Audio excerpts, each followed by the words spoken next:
Vikings वैलहैला। Vikings वैलहैला के लिए मैं बहुत एक्साइटेड था। ये एक नई सीरीज़ है, एक तरह से आप सीक्वल कह सकते हैं। वाइकिंग्स वैलहैला में 8 एपिसोड्स हैं, रफली 44-45 मिनट्स टू ऑलमोस्ट 1 आवर के आसपास एक-एक एपिसोड की लेंथ है। So it's a long series but quite bingeable. Vikings Valhalla is a spiritual sequel of Vikings. Vikings में के ऊपर मैंने ऑलरेडी एक रिव्यू बना हुआ है मेरे चैनल पे, आप देख सकते हो। उसमें काफ़ी सारे सीजन्स हैं।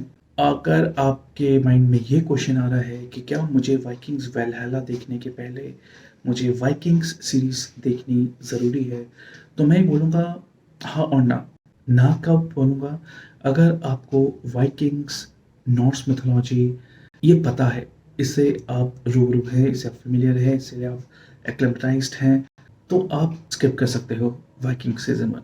हालाँकि वो बहुत ही अच्छी सीज़न है, मैं वो मस्ट वॉच करूँगा, मस्ट रिकमेंड करूँगा। बट अगर आप वैलहैला की बात करो और ये बात करो कि वाइकिंग्स वैलहैला के लिए क्या ये ज़रूरी है कि मैं वाइकिंग्स की पूरी सीज़न 6-8 सीज़न्स हैं, मैं वो कंप्लीटली देखूँ, फिर वाइकिंग्स वैलहैला देखूँ, तो मैं बोलूँगा इट्स बेसिकली होता क्या है कि वाइकिंग्स का जो सीज़न पहले हो चुके हैं, उनके उसके करीब-करीब 100 साल बाद वाइकिंग्स वैलहैला को दिखाया गया है। तो ज़ाहिर-सी बात है, सेम एक्टर्स नहीं हैं, सेम कैरेक्टर्स नहीं हैं, तो ऐसा कोई डायरेक्ट सीक्वल नहीं है ये। सो टोटली एक इंडिपेंडेंट सीरीज़ के तौर से आप देख सकते हो। और ये कब है, वो सीरीज़ थी, वाइकिंग सीरीज़ थी, वाइकिंग्स की राइज़ के ऊपर। वाइकिंग्स कैसे, ये जो पूरा कल्चर है वाइकिंग्स का, कम्युनिटी है, वो किस तरह से ऊपर आया, उभरा, सो उस बारे में अगर आपको जानना है तो आप वाइकिंग्स देख सकते हो। और वहाँ पे आपको वाइकिंग्स की हिस्ट्री पता चलेगी, नॉर्स मिथोलॉजी के बारे में पता चलेगा। सो और इस तरह की चीज़ें आपको काफ़ी अगर इंटरेस्टिंग लगती है, so you will enjoy Viking. मैं गेम ऑफ थ्रोन्स का नाम लूँगा बिकॉज़ गेम ऑफ थ्रोन्स में बहुत सारे हाउसेस थे। एक हाउस और दूसरे हाउस में पॉलिटिक्स होता है, लड़ाई होती है। यहाँ पे भी वाइकिंग्स में भी वही है, सेम वाइकिंग्स वैलहैला में भी है। वाइकिंग्स वैलहैला और वाइकिंग्स दोनों में ही बहुत सारे हाउसेस हैं, बहुत सारी कम्युनिटी हैं, ट्राइब्स हैं। कुछ वाइकिंग्स नॉर्स वाइकिंग्स हैं, कुछ वाइकिंग्स क्रिश्चियन वाइकिंग्स हैं, इंग्लिश वाइकिंग्स हैं। वो भी काफ़ी इंटरेस्टिंग लगेगा आपको, क्योंकि अक्सर जब हम वाइकिंग्स कहते हैं तो नॉर्स वाइकिंग्स माइंड में आता है। यहाँ पे वेरी ऑनेस्टली मुझे नहीं पता था, बट इंग्लिश वाइकिंग्स भी हैं, क्रिश्चियन वाइकिंग्स भी हैं। सो वाइकिंग्स के अंदर भी रिलीजियस डिस्प्यूट भी हो रही हैं, not just the country wise but the religion wise also. So बहुत इंटरेस्टिंग लगेगा आपको। और ये वाइकिंग्स वैलहैला कब हो रहा है, जब वाइकिंग्स इंग्लिश पे अटैक कर रहा है, यूके पे अटैक। हाँ, जाहिर सी बात है, वाइकिंग्स हीरो हैं और विलेन के तौर पे टेक्निकली, थीमेटिकली इंग्लिश को बुरा दिखाया गया है। बट यहाँ पे ऐसा नहीं है, बिकॉज ये ऐसी सीरीज़ है जहाँ पे कोई एक हीरो नहीं होता। यहाँ पे गेम ऑफ थ्रोन्स की तरह बहुत सारे कैरेक्टर्स हैं, हो सकता है आप किसी कैरेक्टर के साथ जुड़ जाओ जो इंग्लिश से हो और वो आपको अच्छा लगे, वाइकिंग से हो और वो आपको बुरा लगे, एंड कुछ आपको इंग्लिश क्रिश्चियन वाइकिंग्स हो जो वो भी अच्छे लगे। तो ऐसा हो सकता है।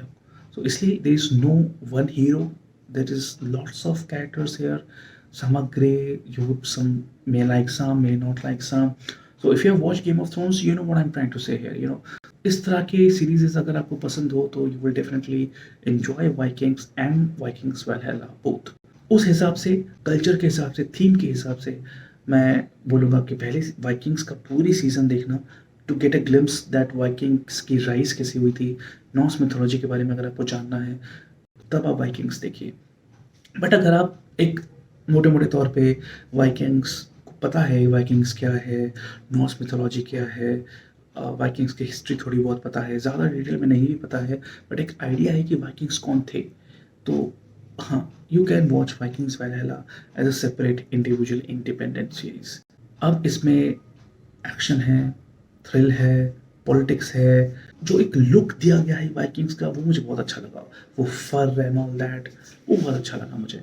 पानी में जो लड़ाइयाँ हो रही हैं वो बहुत अच्छा लगा। So all in all it's a visual treat for sure. जिस तरह मैं वाइकिंग्स सीरीज से इम्प्रेस्ड हुआ था, उसी तरह से वाइकिंग्स वैलहैला भी मुझे अच्छी लगी। और मैं ये ज़रूर रिकमेंड करूँगा अपने सारे फ्रेंड्स को, स्पेशली उनको जिनको गेम ऑफ थ्रोन्स पसंद आई थी, एंड उनके लिए अभी एक वॉइड है कि what after game of thrones, क्योंकि और कुछ पसंद नहीं आ रहे हैं हमें और हम उसी तरह के लेवल का कुछ एक सीरीज़ देखना चाहते हैं। So my friends, pickup Vikings. अगर आपको नॉर्स मिथोलॉजी नहीं पता, अगर आपको नॉर्स मिथोलॉजी और वाइकिंग्स के बारे में थोड़ी बहुत भी जानकारी है, तो check Vikings Valhalla. Vikings Valhalla, you would love it. I'm gonna give it a 4 out of 5. I want to give it 4.5, but वो ज़्यादा हो जाएगा, but हाँ 4 out of 5 मैं दे सकता हूँ। Although लंबी सीरीज है, जैसे मैंने कहा 45 to almost 45 minutes to 1 hour each episode, still I binged it. अच्छा लगा मुझे। Almost 6 hours के आसपास आप इसको निपटा सकते हो आराम से, अगर आप प्रो ऑडियंस हो तो। With this, I'm going to close this review for Vikings Valhalla. You let me know अगर आपने ये सीरीज देखी है, आपको कैसा लगा, and let me know अगर आप Game of Thrones या Vikings पहले देखी हुई है, so which house you are rooting for, Vikings Valhalla के बारे में आए, आपको और कौन सी जानकारी है, feel free to share in the comments below. Press like if you like the recommendations and whatever I'm saying about the Viking series on this video. मेरा फेस आप पहली बार देख रहे हो, सब्सक्राइब कीजिएगा, बेल आइकन से दबाना तो मैं जब भी कोई वीडियो अपलोड करूँ आपकी स्क्रीन पे आ जाऊँ। That's all me for now. Take care. Have a good day. Bye.